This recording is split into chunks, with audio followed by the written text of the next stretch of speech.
aí, pessoal, sejam bem-vindos à mais uma das nossas aulas de Clojure.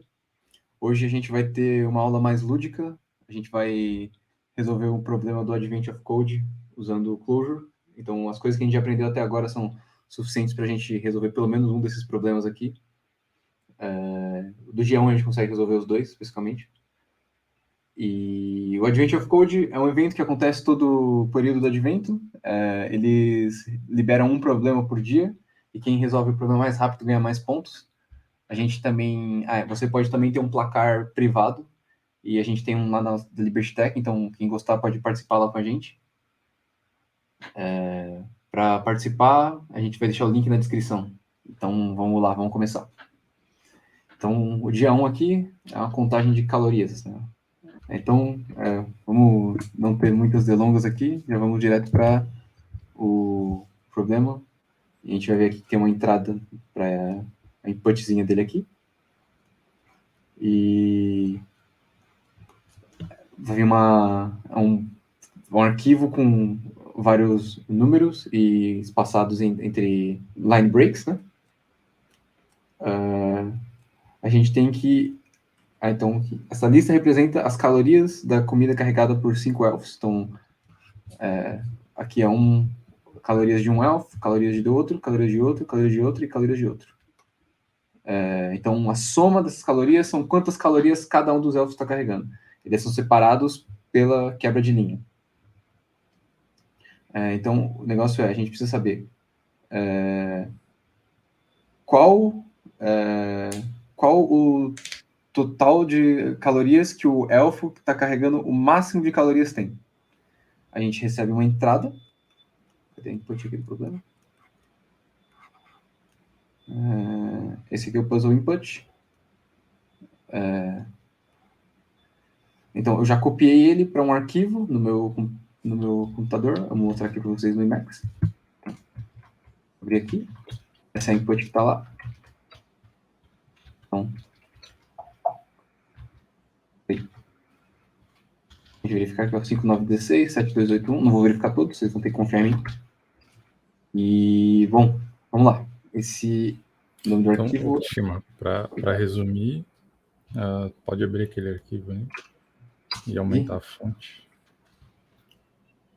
Então, para resumir, a gente tem que pegar os grupos sem espaço. Cada grupo desse representa a quantia de caloria que cada elfo carrega. Isso. E a gente quer saber qual elfo, qual a quantidade, a maior quantidade de calorias que um elfo carrega. Calorias que mais está carregando tem, né? Sim, explicando melhor, né? A gente tem que olhar, a gente vai ter que ver todos esses caras, descobrir qual que é a soma de cada um dos elfos, né? Cada linhas consecutivas, cada número N de linhas consecutivas representa um elfo. Ele carrega esses doces aí, ou lanches. E aí a gente tem que ver qual deles carrega mais e saber quantas calorias são essas. Bom, a primeira coisa é ler esse arquivo, né?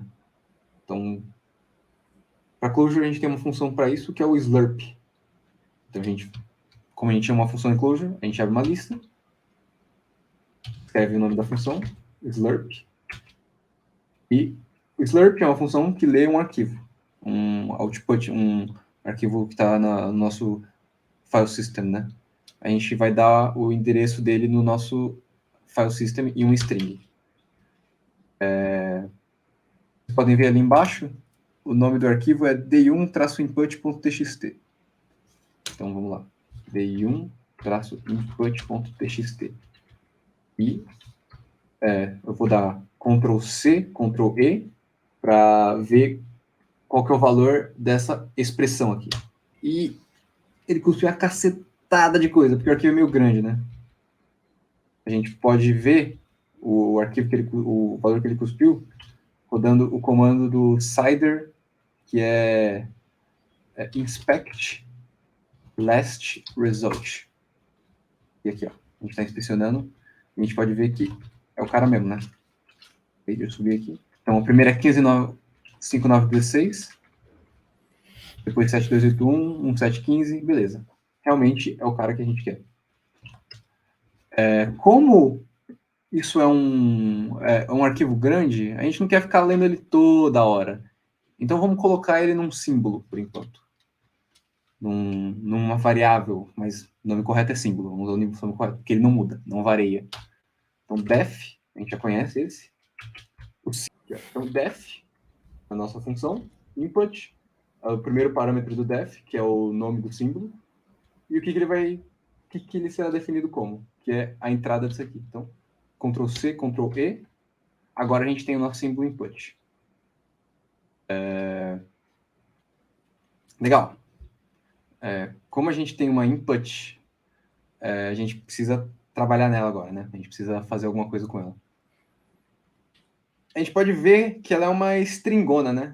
Se a gente der um print nela, prn aqui.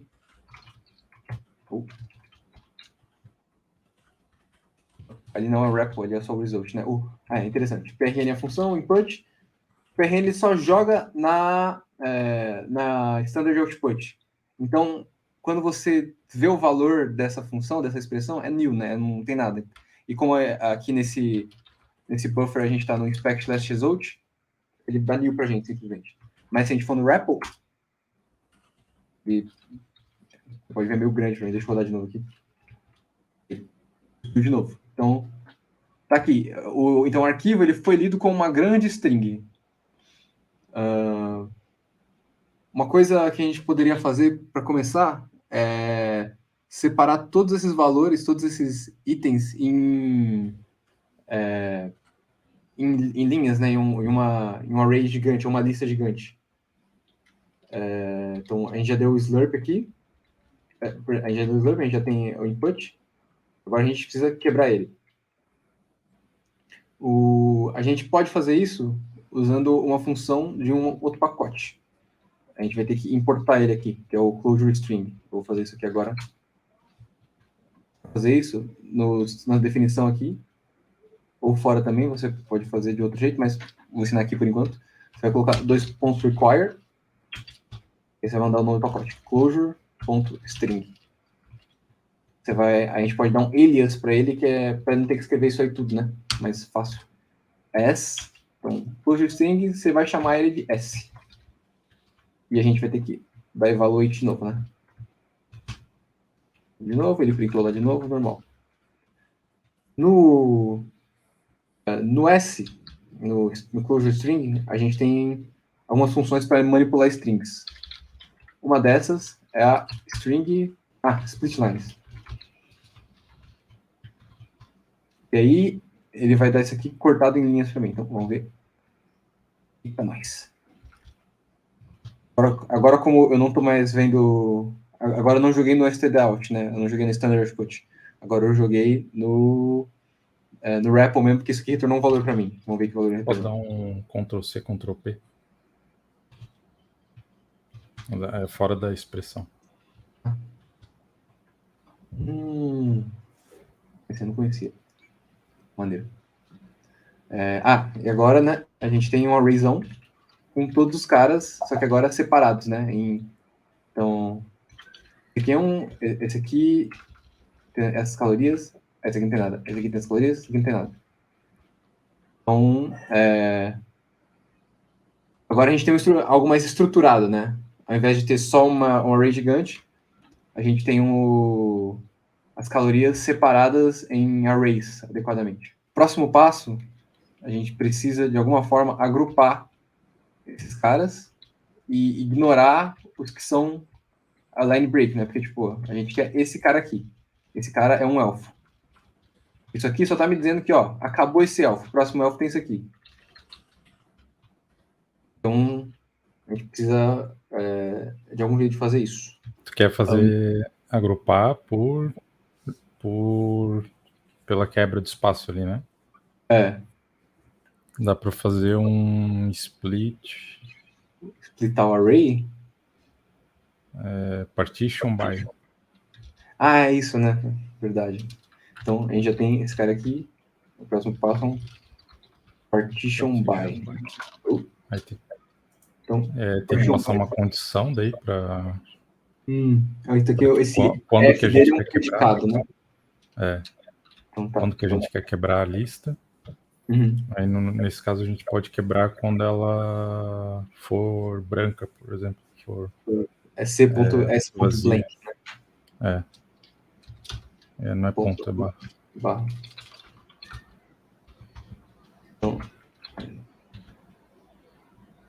Então, dessa forma aqui, a gente consegue... O partition by vai particionar uma coleção de acordo com alguma condição que a gente colocar. A nossa coleção é o que é explicar a nossa input, e a condição é essa, né? Se for string blank, então, faz sentido a gente ver o que é string blank, né? Ele recebe ou string. Isso aqui, não, bom, como a gente está vendo, a gente sabe que a gente não quer aquilo, né? A gente sabe que a gente vai cortar por ele. Isso aqui, então, deveria ser false, por exemplo. É o caso. Isso aqui deveria ser true. Viu que ele só falou o resultado depois de fazer o eval, porque ele não tinha certeza. Como assim? Ele fez S blank, 1, 2, 3, daí ele... Isso aqui deveria ser, daí deu o eval, falsa, tá certo. Vai que... Tem que desconfiar, pô. E 1000. 1000 é true também. Interessante. Porque eu posso isso aqui deve dar erro. Que é uma string, né? Não uma coleção. Mas tem funções de coleção que funcionam com string. Então, partition by, a gente passa uma condição, que é pelo que ela vai particionar, e a collection. Então, vamos executar aqui. E agora ele fez alguma coisa diferente, né? Então, antes a gente tinha tudo, cada um em uma linha. Agora a gente tem Tá agrupado até que tem um espaço vazio, né? Então a gente já tem, digamos, as calorias dos elfos, né? Vamos dizer dessa forma. Mas a gente tem os separadores aqui ainda e a gente não quer esses caras mais. A gente tem que remover eles. Né? Remover eles. Em vez de remover caras de uma coleção, é o filter. Então vamos lá. A gente vai fazer um filter. A função para a gente tirar coisas, né, de uma coleção é o filter. A gente escolhe coisas que a gente quer e as coisas que a gente não quer. A gente escolhe as coisas que a gente quer. Vou dar um breakline aqui, porque está ficando bagunçado. Filter, filter recebe um predicado e uma coleção. A coleção está aqui, agora o predicado. A gente quer que ele seja diferente de uma lista com string, né? Então, de uma lista com string vazia, né? Então a gente vai fazer isso aqui, por exemplo. Função anônima. Ele deve ser not. Not equal, na real, né? Isso aqui existe? Not equal, então. Vai fazer a negação disso aqui. E a gente precisa colocar o parêntese, porque, aliás, o apóstrofo. A gente pode ver se isso aqui funciona também, né? A gente pode pegar aqui, ó. Not equal. Aí a gente coloca, ó, até aqui tá igual. E aqui virão cada uma das coleções, né? Vamos colocar uma que devia ser true aqui, por exemplo. Isso aqui devia ser true, né? Porque faltou um... Farofa. Bota farofa. Eu escrevi farofa. Beleza. Agora, aqui devia ser falso, né? Porque, bom, aí é sacanagem, né? Mas vocês entenderam. Agora, vamos executar. E aí, agora a gente tem as listas, as calorias de cada um dos elfos, né? Nos lanchinhos que eles escolheram para levar. Próximo passo seria somar todos esses caras. Só que agora eles são strings, né? A gente não consegue somar strings. A gente consegue somar strings? O que acontece fazer isso aqui? Não dá certo, não. Então, não dá pra fazer isso aqui. Tudo uma mentira. A gente precisa fazer transformar cada uma dessas coleções aqui ao invés de ser uma coleção de string, ser uma coleção de integers. Como é todas dessa coleção aqui, agora a gente vai fazer um map.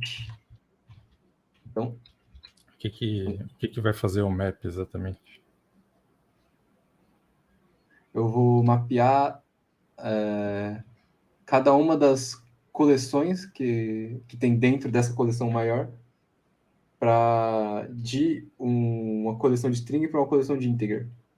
Na verdade, eu vou fazer, tipo, cada um dos itens de cada uma dessas coleções para um integer, né? Acho que dá para melhorar. Dá pra melhorar? Pega uma dessas coleções internas aí, ali do output.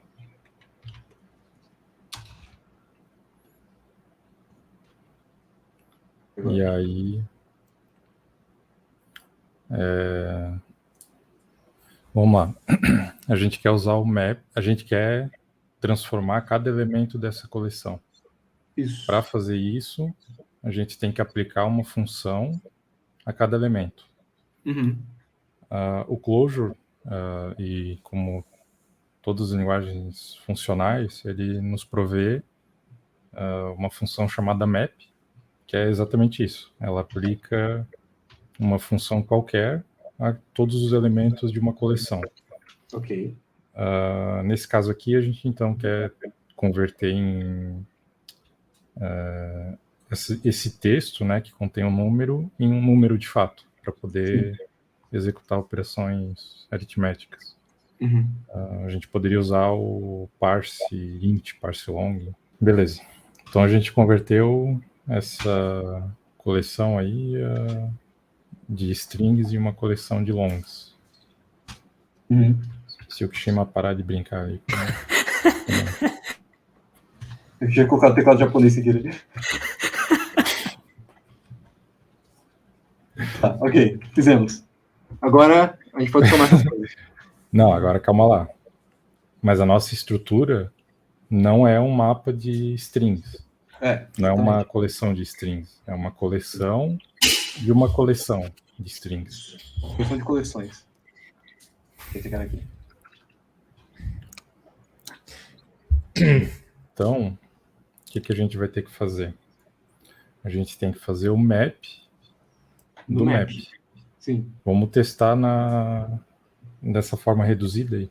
Adiciona mais um nível naquela coleção que está separada já.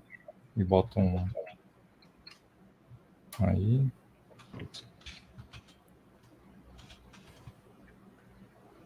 Sim. Só pula a linha, né?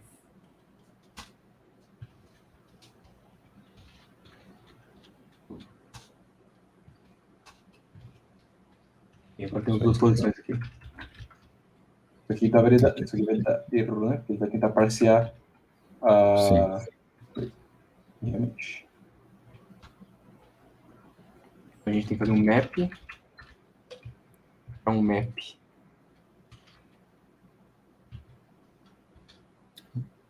Ele teria que ser uma função anônima, né? Ou a gente pode compor elas, né? Sim. Eu queria fazer anônimo e depois mostrar o partial. Desculpa. Tipo, para mostrar. A gente já fez uma anônima aqui, tem razão. Então.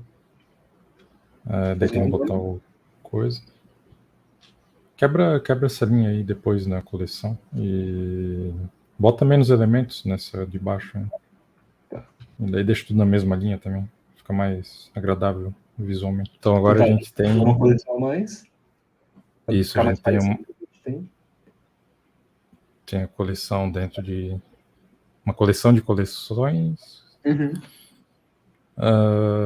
E a gente quer aplicar o parse dentro da segunda coleção, no segundo nível. Então a gente tem que fazer um map aninhado dentro do outro. Sim. Daí a gente faz aqui, né? Map. Anônima, ele vai chamar um map dentro do map e passa o parâmetro aqui. Então, esse map, para cada uma das coleções que tem daqui, da maior, que a gente tem duas, vai rodar o quê? Outro map, que para cada um dos itens de cada uma das coleções, vai fazer um parse long. E aí, quando a gente executar isso, tem um resultado. 124 e 1242 e 3988, enfim. E aí a gente usou a função anônima, né, para fazer isso. Uhum. Mas dá para fazer de outra forma também, não necessariamente melhor, que é usar uma função parcial. Então, a gente pode dizer que a gente não vai aplicar todos os argumentos necessários para execução da função, marcando ela com partial, ou seja, é uma função, né? Certo. Então, E quando a gente aplica o partial, ele cria uma nova função esperando o resto dos argumentos que ainda não foram recebidos. E aí tem que tirar aqui, né? o percentual disso. Então, As duas formas são equivalentes nesse caso aí. funciona do mesmo jeito, Uhum. prof. Tem um resultado. Mas aqui pode-se dizer que tem menos coisas, né? É mais próximo daquilo de lista e símbolos do que a gente tem, né? Pode dizer que fica mais limpo, mas o resultado é o mesmo, né? Essa frase em especial é controversa. Eu já vi pessoal do Clojure falando que quando tiver a opção, dê preferência a funções anônimas, que alguns defendem que é mais claro a intenção do código. Interessante. Mas eu pessoalmente prefiro o partial. Eu acho que talvez gosto pessoal ou convenção do codebase, né, que tu está usando. Uhum. Eu acho Mas para fins de exercício, vamos seguir com o partial nesse caso aí. para fazer um pouco mais, né? Uhum. Então, olhando aqui o que a gente tinha até agora, era uma lista de listas, que eram strings, os componentes das listas internas. A gente ia fazer exatamente isso aqui: map, partial map, partial long. Então, map, partial map, partial long. E a gente quer consumir todo esse resto aqui. Quebra Então, a linha aí agora tá antes ficando do filtro. complicado, né? Pode ver. E antes do partition também. Então, vamos executar isso aqui. Agora a gente devia converter tudo isso aqui para várias listas de vários longs, né? E para nós. Vou usar o Ctrl+C para ficar do lado. Agora a gente tem números. No número a gente consegue fazer somas. Deixa eu tirar isso aqui. Na verdade, aquilo é útil, né? A gente pode continuar mexendo nele como uma versão menor do nosso programa. Então, ok, funcionou. A gente tem várias listas de vários números. Mas ainda não é o suficiente, né? Porque a gente quer saber a soma de cada um o total de cada um desses caras. Então, cada uma dessas listas, qual é o total delas, né? E depois a gente quer pegar o maior, mas por partes. Vamos pegar esse cara e juntar tudo. A gente... Para fazer isso, a gente pode pegar um desses agrupamentos aí e trabalhar nele individualmente. Geralmente, quando a gente está desenvolvendo, a gente acaba fazendo isso, né? Quebra em problemas menores e vai incrementando a solução. Uhum. Então, nesse caso aí, o nosso menor elemento vai ser esse agrupamento interno, né? Essa lista Sim. interna. Pega uma que já está convertida já. Ok. Ou só tira os quotes aí, né? Uhum. Então, a gente tem esse cara aqui.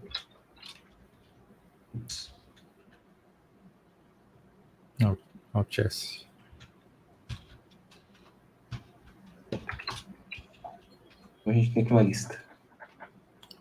Então, o que a gente precisa fazer é fazer o somatório, né, de todos os elementos. Elas têm tamanhos variáveis, né? Então, por exemplo, eu não posso pegar o primeiro e o segundo e somar. Nem enésimo. Mas a gente aprendeu, né, que as funções em Clojure, as operações, elas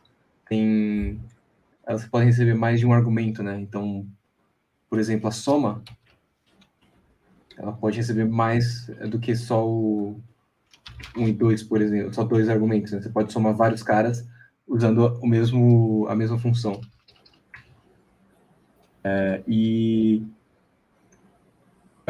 Existem muitas funções que são assim, né? Você recebe N argumentos, né? Em closure. Então a gente não consegue somar a lista direto, mas a gente quer somar todos esses caras aqui, né? Esses 2 caras, no nosso caso, mas se for tudo, todos esses caras. A gente pode, como a gente quer ir somando eles, juntar todos. Para fazer isso, a gente tem uma função de closure, né? Então, você tem uma coleção e quer uma função de closure, não, né? Algo funcional, um verbo funcional próprio para isso, que é reduce.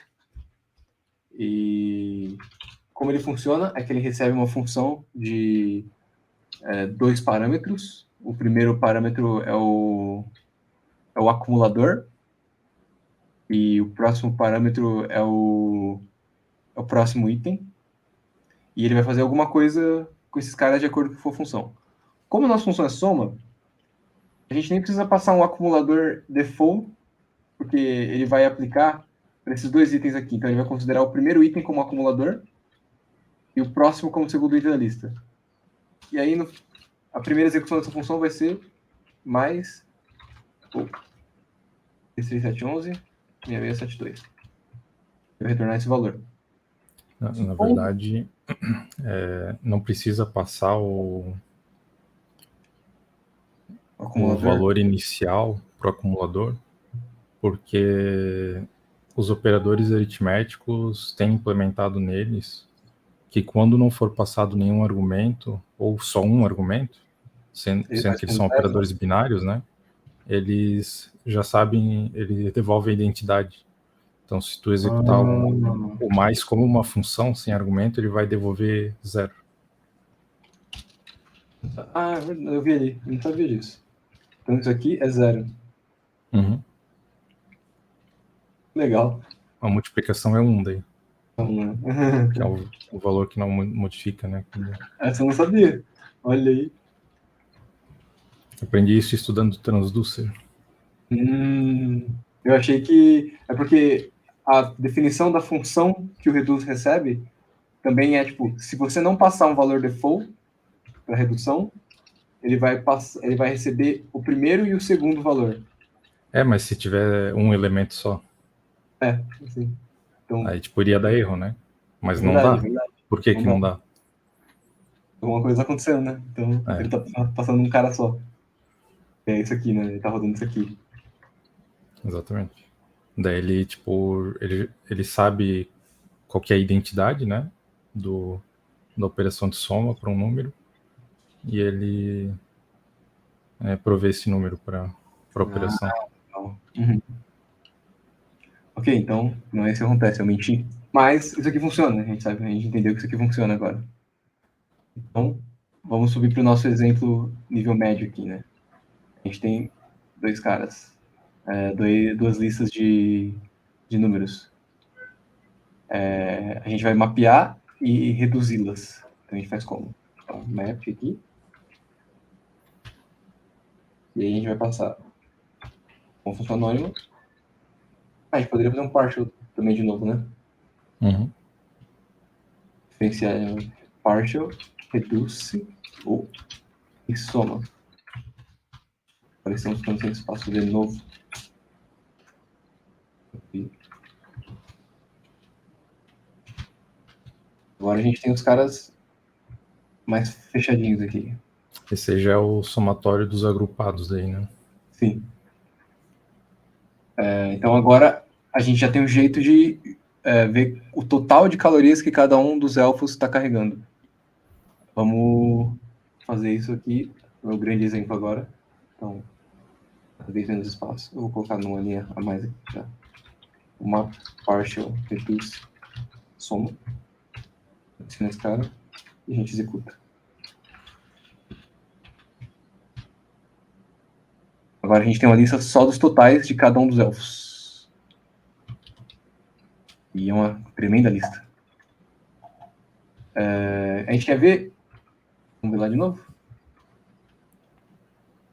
qual o total de calorias, encontre o elfo carregando o máximo mais calorias. Qual o total de calorias que ele está carregando? Eu já fiz o exercício, está falando aqui que é 71124, com o input que eu recebi. A gente precisa achar esse cara aqui. A gente pode procurar ele, mas né, se vocês não tiverem feito ainda, não vai funcionar isso aí. Porque não sei que vocês fiquem comparando o número 1 a 1. Mas como a gente tem uma linguagem de programação, a gente devia fazer isso de um jeito mais fácil. O closure tem uma função que faz justamente isso. Ele vê o valor máximo dentro de uma coleção. O nome dela é sugestivo, é max. Então eu vou colocar ela aqui direto. Isso aqui é mais óbvio. Faz tudo mais fácil. Vamos ver se funciona. Nossa. Ih, eu menti. Ela, na verdade, ordena. É isso mesmo? Agora. Estranho. Max.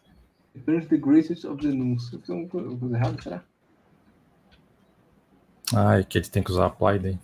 Ele não é com uma coleção. Ah! É verdade. Ele não recebe uma coleção. Acho que é um momento bom de introduzir o apply. Ok. Vamos ver como funciona o max, então. Max, a gente vai passar 2 números aqui. Bom, faz sentido, né? A gente passou 2 parâmetros e ele retornou um maior. Vou colocar um outro maior ainda. Ele retornou um cara. Vamos colocar um menor.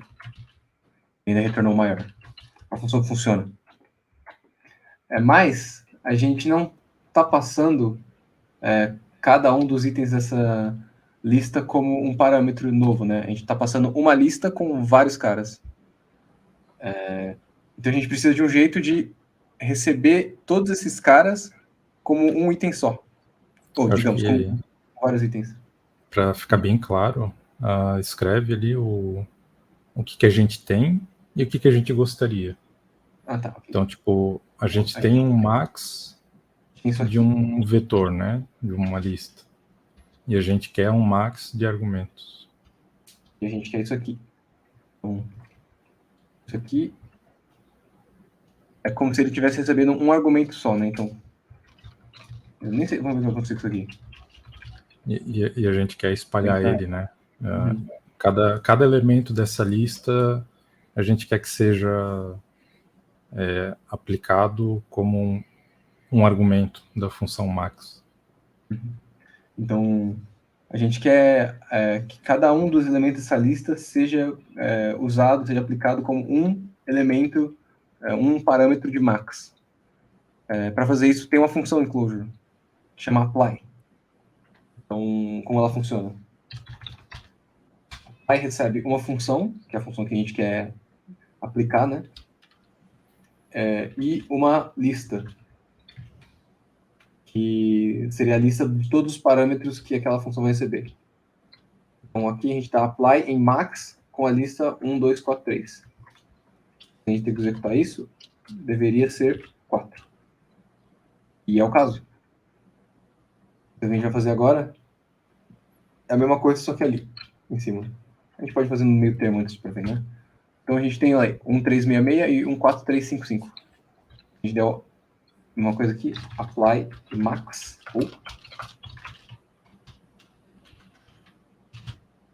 E tá. Tá faltando um parênteses ali, antes do max. Sim.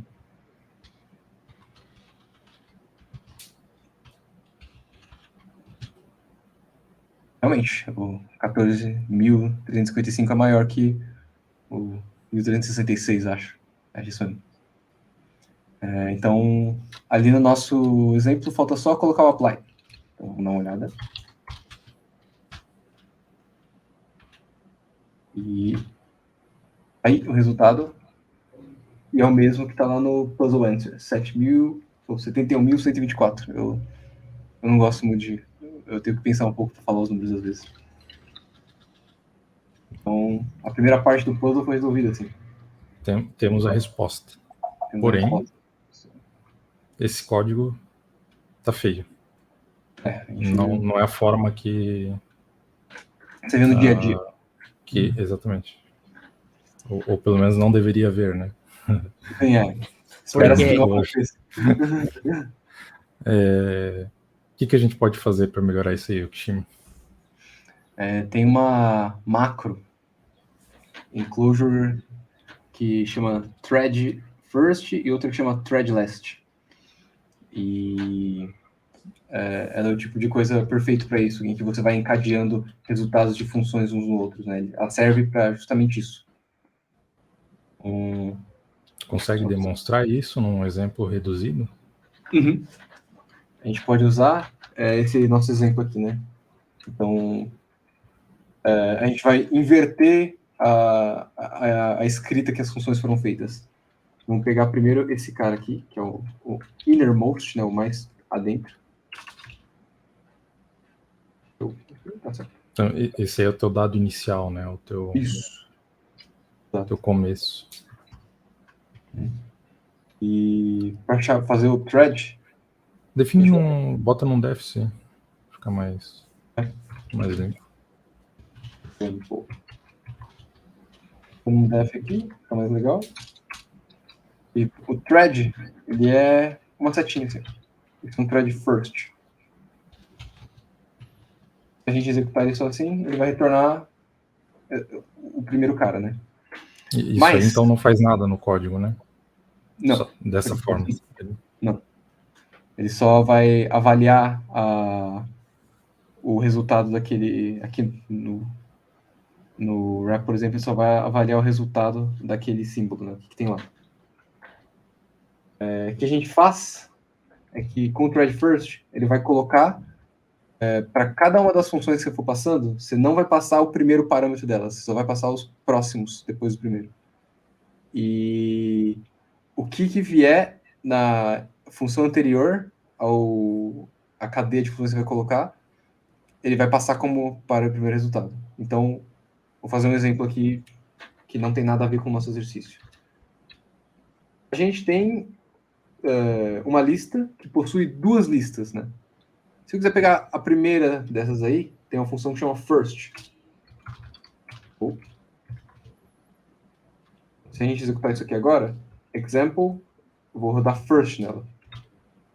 Vou rodar assim para ver aqui. E realmente, né? O primeiro elemento da nossa lista é essa lista com duas strings, 124 e 1242. Mas não tem nenhum benefício nisso, né? Tipo, é muito melhor fazer isso aqui. Mas é porque não acaba aqui. O thread first, ele pode ter o tamanho que for. Ele vai continuar fazendo isso. Então, vamos supor uma outra função aqui. Se eu quiser pegar o primeiro... Eu sei que é uma lista de listas. Eu quero pegar o primeiro do primeiro da lista. Então, eu vou first de novo. É verdade, né? Pegou o primeiro e o primeiro da lista. Poderia encadear, então, por exemplo, o parse long nesse caso aí. Exato. E ficaria muito melhor do que fazer isso aqui, por exemplo, né? First example. Agora a gente já começa a ver um benefício no threading. Então, ao invés de fazer isso, vamos mudar, né? Aí esse é o thread first. A gente tem o thread last. Ao invés de colocar no primeiro, coloca no último. Muitas funções que manipulam listas, a maioria delas, se não me engano, se não todas, no Clojure, colocam como o último elemento a coleção, né? A lista que vai ser mexida. Por causa disso, se usa o thread last na maioria das vezes. Então, vamos trazer agora para os nossos exemplos, né? A gente quer transformar todas essas listas em listas de números, ao invés de listas de strings.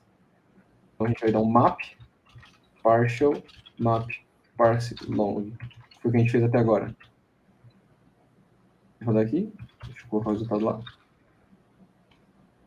E fez exatamente isso, né? Agora o example, ao invés de ele estar aqui, né? Ele está ali. E por que isso é bom? Porque agora a gente pode continuar com esse resultado que a gente tem, passar para o próximo sem ter que ficar aglutinando os parênteses, né? Agora, o que a gente vai fazer? A gente vai somar os caras. Então, map, partial, reduce, soma. Aqui. E o resultado que a gente tinha antes, né? E continua, é a mesma coisa. Apply max. Né? O apply, ele recebe uma função e uma lista. A lista é o último parâmetro. Então, o thread last, o que vier dessa anterior, eu vou colocar aqui. Tá errado. Lá, realmente, o max é esse cara. E observe então dá para fazer uma analogia como se fosse o operador pipe do Unix, né? Funciona de forma semelhante. Uhum, tipo, ele vai passando. Sim, verdade. A diferença é que a gente pode escolher, né? Se a gente quer passar, quer que ele faça isso no primeiro ou no último argumento do próximo comando, né? Sim, exatamente. E dá para ver como, tudo bem, né, que a gente deu um def no exemplo aqui, né? Mas mesmo a gente pegar essa lista e colocar um example,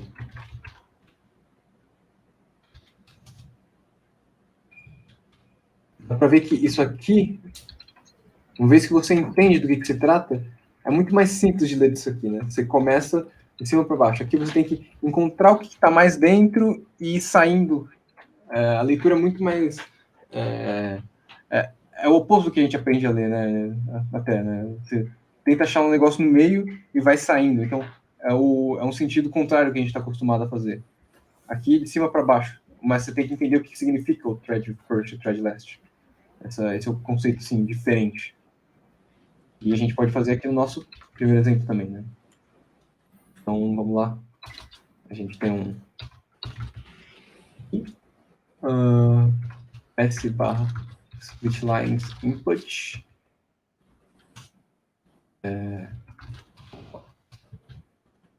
Até ir vendo aos poucos, né? Então, nosso input é já splitada em linhas, né? Partition by S blank.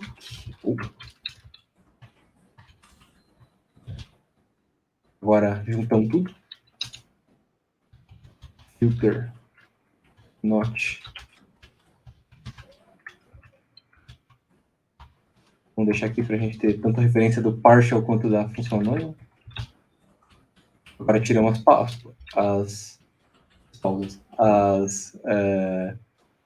as pulagens de linha, né? Pulagem de linha. Isso acho que não existe. Map, partial map, parse long. Agora a gente tem as listas de números que a gente pode somar. A gente faz com map, partial, reduce, mais. Somamos tudo. E apply max. Bem mais fácil de ler. É até melhor de escrever. Isso é uma coisa que vem com experiência na programação funcional. Tipo, a gente trabalha com primitivas, digamos assim, né? Que é o map, filter, reduce. Isso é comum em qualquer linguagem funcional. Sim. Então, a gente acaba criando experiência em quebrar os problemas em passos pequenos. E o que é essa thread macro? É juntar os passos, é a cola que vai juntar isso.